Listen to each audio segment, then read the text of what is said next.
Yo, how's it going, everyone? Welcome back to the channel. My name is LionHeartZ, and today we are going to be going over the first part of ESL Pro League Season 19. I am recording this just after the games have wrapped up on Sunday, the 28th of April, which means Group A and Group B have finished up their matches. 8 teams have qualified through to the next stage, and 8 teams have gone home, and we are ready to get down with Group C and D in the next coming week. So we're going to take a second, go over the winners and losers so far, and how this ESL Pro League season is shaking out in real time. So if you missed out on the action or are just looking for a good old-fashioned recap, this is the place to be. We'll be going over all of the action as the remaining groups wrap up on the way to the playoff stage next week. So if that sounds interesting to you guys, make sure you leave a like and a comment down below and subscribe to the channel for more stuff coming your way. Also consider becoming a channel member for $5 a month. You can support me directly in what we do here, gain access to exclusive emblems, emotes, a shout out at the end of every video, as well as more features coming soon.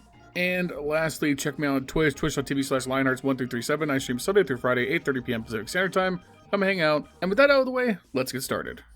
So first things first, let's go over teams and format. As for teams, we pretty much have everyone you would expect from the top 10 and top 20 of relevance involved in the tournament. The biggest missing team from this field is obviously Team Spirit, but ESL Pro League is mostly an invite tournament with various qualifiers for the remaining slots, and Team Spirit simply weren't relevant during the qualifying period for this event, so they just couldn't be here. Sucks to see, as I would like to see Donk face this field, but what are you gonna do? Anyways, we have 32 teams broken up into 4 groups of 8. Today we are focusing on Group A and Group B. Group A being made up of 3D Max, Astralis, Eternal Fire, Faze Clan, Fnatic, Imperial, SAW, and Virtus Pro. And Group B consisting of BetBoom, G2, M80, Sharks, Team Falcons, Team Vitality, the Mongolz, and Tyloo. These teams are duking it out in one of the sturdiest formats in Counter-Strike. We are going through a triple elimination group stage where 4 teams are going to qualify on and 4 teams are going to go home in each group. And it's all glorious best of 3 series until we get all the way to the grand finals, where the winner will be decided in a best of 5. One crucial thing to note before we start getting into the results is that this is all being played on the previous patch of Counter-Strike. There is no left-hand view model, there is no Dust 2, there is no rework to Inferno, and crucially, there is no removal of Overpass. So keep that in mind. Getting into the nitty-gritty, let's start off with Group A. Group A would see Astralis, 3D Max, Virtus Pro, and Faze Clan advance to the next stage, leaving Eternal Fire, Imperial, SAW, and Fnatic to pack their bags and head home for another try. The story of Group A by far is the continued dominance of Astralis. So far in their first 2 tournaments, Astralis have gone up to incredibly hot starts. They sweep the Group A bracket entirely, never dropping a map. They beat Faze, 3D Max, and Eternal Fire, and they're currently the 2nd highest rated team in the tournament. Everyone on the team is producing. Stayer, Stown, Yabi, Device are all above a 1.25 rating. Even Bro, who's the weakest part of this team, is above a 1.0 rating. The biggest question mark to me is, will this team sustain itself through an entire tournament? They couldn't do it in Chengdu, they went out in the playoffs, but they've qualified straight through to the quarterfinals because they were so dominant here. They got multiple days off to rest, relax, study their opponents. For some reason, Device is currently breaking all the rules of being an in-game leader and producing better as an IGL than he did as a star player so far in CS2, so I don't know what the hell's going on. If Yabi and Device continue this excellence, then this team is going to be a threat late into this tournament. But I really have no clue. They're a total question mark for me. They should not be playing this well, at least from what we understand with how Counter-Strike should be working, but they're currently defying the odds. Moving on to Faze Clan, they're off to a strong start once again. They take out Imperial pretty easy. Their only loss in the upper bracket came against Astralis. They then firmly trounced Virtus Pro and then took out Eternal Fire in a 3-map set, dropping 1 map on Anubis. No big deal there, I think. Eternal Fire are usually good for 1 game depending on the team. You never know with Walks against Antares, it could be very game to game.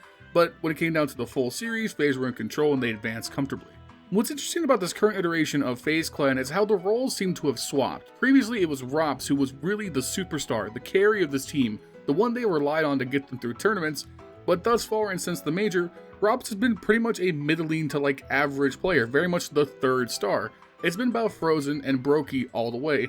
Brokey and Frozen continued their very good run of form since Chengdu in the major. Brokey's leading this team with a 1.23 rating, he's playing out of his mind, the AWP looks so lethal in his hands, and Frozen has really found his place in this team. He's bedded in very well, and he's playing much better than Twist was towards the end of his tenure for sure. Faze are on an incredible run to start out CS2. They've made the finals of every tournament that they've appeared in. If they continue that, we have to be in the discussion of whether this is Faze's error or not, as they are by far the most dominant team that we have in CS2 at the moment. Should they go on to win Pro League, I feel like it's definitively their era and would be a great trophy to add to Kerrigan's collection. Next up, we have Virtus.pro with their new look and new star player in Electronic, and frankly, I was a little concerned because we open up Pro League, they lose a best of 3 to Fnatic. This Fnatic team has who and what as their main players on the roster. Total no-names, Crims is like 47,000 years old to the date, and frankly, Virtus.pro should not be losing to this team on any day of the week. The best you can chalk it up to is, it's the first match of the tournament, it's the first time with this lineup, things are looking a little shaky, they haven't quite betted in Electronic, whatever. It's still a little bit concerning. Fair play to Virtus.pro though, they take the next series against SAW, a convincing 2-0, everything looks good, you get that 13-3 on overpass. They follow that up, however, with a loss to Faze, which, God, listen, Faze probably the best team in the world, right? Not that big of a deal to lose to them. You'd want it to be closer, it wasn't really a competitive series, which is my only real fear here. And then, the back half of this run for Virtus.pro is nice, it's strong, they convincingly win against Fnatic, making up for that first series loss, and they take another 2-0 over SAW. So Virtus.pro doing very much what we would expect of them. They're always going to be really good against the lesser teams. They rarely drop to teams that are worse than them. But when it comes to the teams that are ahead or even, it gets a lot more shaky. Focusing on just Electronic for a second, to start out his tenure at Virtus.pro, he's been very up and down. He's generally getting his kills, but he's not having significant high rating performances outside of a few maps in particular.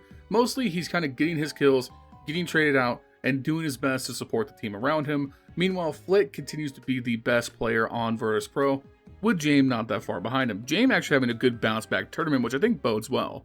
I think this team needed to kind of get going and find their pace in this group, and I expect them to do well going into the playoffs. I really have a lot of confidence in this roster. As for our last team qualifying out of Group A, I would say it's by far the weakest, and that is Team 3D Max. 3D Max is a French team, which is surprising in the current state of Counter-Strike, and the only player I recognize on this team is Lucky, formerly of the 2018 French version of G2, so he's been out of the top 10, top 20 for a very long time. And I'm just going to kind of call a spade here. They played SAW, they beat SAW. Congrats. SAW are on a huge backslide since the major, and this Fnatic roster they also beat is not good either. They beat the 2 weakest teams in the format, and then had a comfortable upper bracket final match against Astralis, where win or lose, they qualified to the playoffs. It was just all about placement. They get 2-0'd by Astralis, they still get to go through to the next stage, and they only had to play one really strong team to do so. So I feel like this is very much fluke of the bracket, luck of the draw.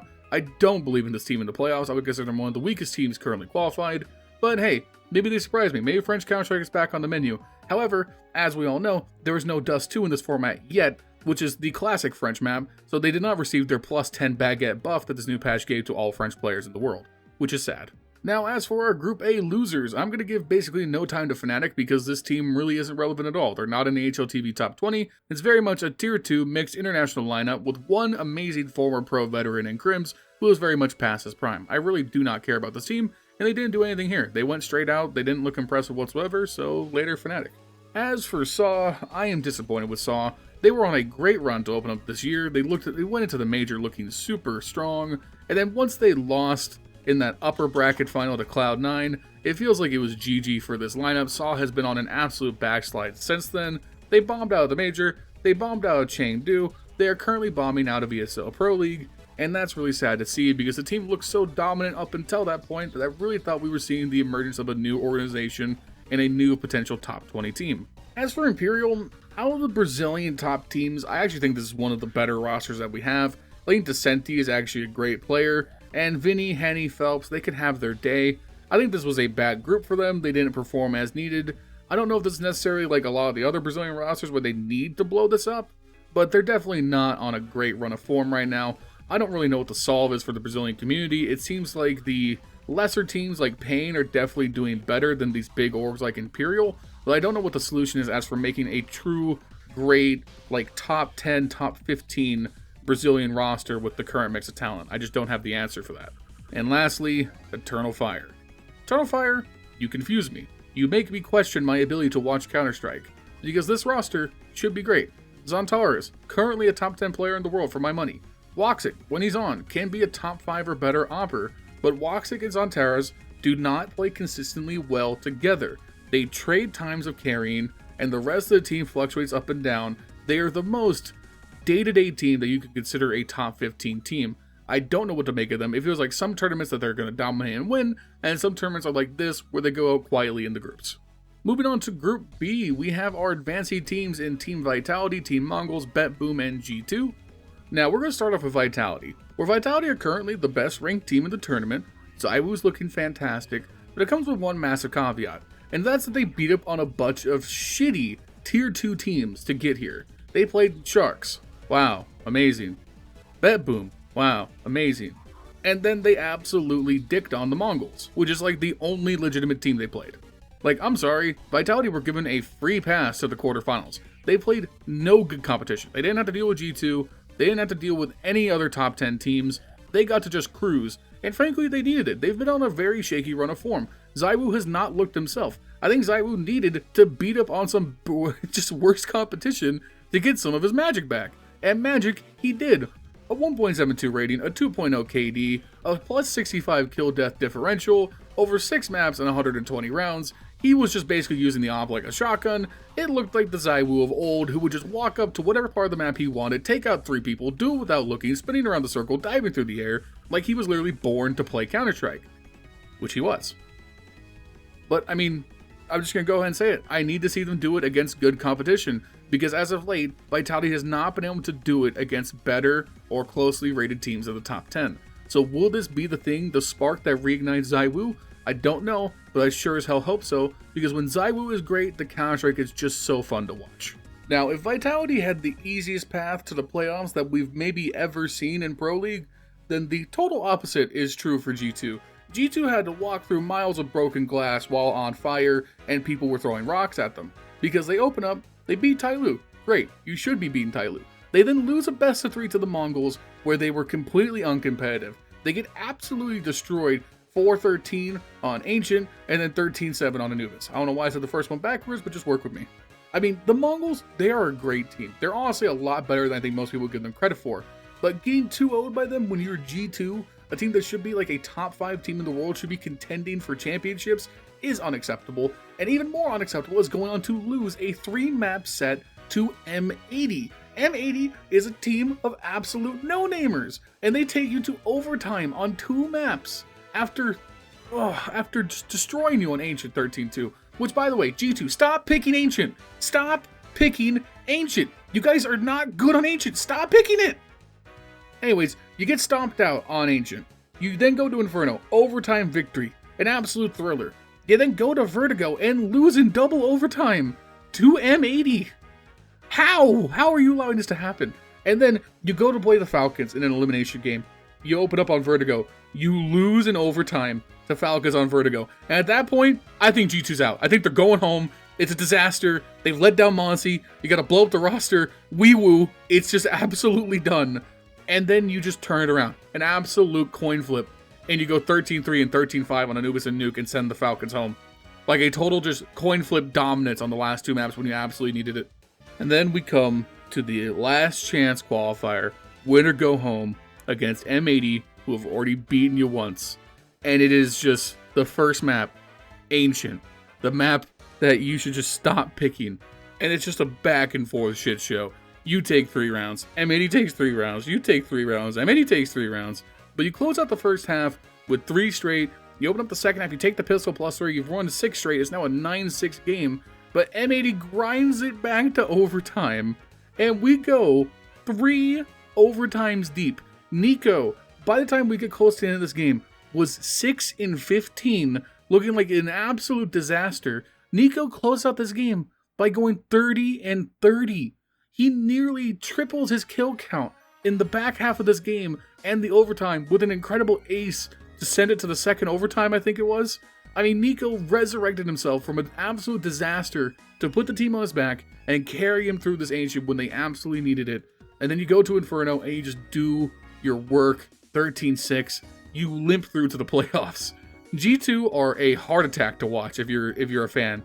I just don't know how you do it. If you're a G2 fan and you survived today, I applaud you. After the G2 roller coaster, I think the back half of this bracket's actually pretty tame. The Mongolz make it through. I think the Mongolz are looking really good. Obviously, they drop against Vitality. But listen, they do their work earlier in the bracket. They beat Falcons comfortably. They beat G2 really comfortably. Like a really dominant performance against G2. And Mazzino, 9-10. These guys are really, really good. Like top tier talents. And this is like the best team we've seen out of Asia in quite a long time. Can they do something in the playoffs? I really don't know. It would take like a miracle, like overperformance for that to really happen. But could they steal a series against a top 10 team right now? Yeah, I think so. As for our last qualifier out of Group B, we have BetBoom. I don't know what to make of this team. Nothing jumps out at me. The stats don't look very good. The names aren't very good. Nafani's like the only player I recognize on this team. And when it goes to their matches, I mean, they beat M80, they beat the Falcons, they beat M80 again. They got absolutely trounced by Vitality. So I feel like they kind of just got lucky with their matchups in the lower bracket. They pretty much only had to play teams that are like of their caliber, which is to say they didn't have to play many top 10 or top 15 teams, and when they did, Vitality, they got trounced. So very much like 3D Max, I think they are a beneficiary of the bracket. I don't expect them to do anything in the playoffs, as they just don't really have the star power, the name recognition, or really the proven stats to give me any kind of confidence in them doing so. But hey, you qualify, congrats. As for our losers out of Group B, I really have nothing to say about Sharks and Tyloo. These are just not quality teams. They were not going to do anything in this format, and consequently, they go out pretty quiet. I'm not really that surprised to say so. I am surprised by how good M80 looked. They looked really competitive in the series they played. They took G2 to the very wire, and honestly, they played above their punching weight. This is a really cool roster, a really fun roster of players I've never heard before. But I'm going to keep an eye on them. I think this M80 team has some potential to be like a good, like, second tier threat. Maybe they could get qualified into like a tournament where they do some damage in the group stage. They don't qualify here, which kind of sucks, but they gave a run for their money, and I was really impressed by their performances. As for Team Falcons, where's your $1 million super team now, dickhead? Get fucked. I don't care about the Falcons. I'm glad they lost. To the shock of nobody, turns out you can't buy championships, no matter how much oil money you have. And after all that, we are here. That is your wrap-up of the first part of ESL Pro League Season 19. If you missed out on the action, hopefully this gives you an idea of what we're going into with Group C and D this week, and the playoffs this weekend. So make sure you stay tuned. As soon as C and D are wrapped up, I'll do another recap, and I'll recap everything once the playoffs are wrapped up as well. So make sure you like, comment, subscribe to the channel for more content coming your way. Thank you to my channel members, Furley, Justin, and Jesse, for keeping the lights on. I appreciate all of you. Anyways, hopefully the bracket plays out how you want it and your teams continue to qualify. Looking forward ahead, I'd really like to see Team Liquid and Complexity go far, but that's my NA bias, so who knows.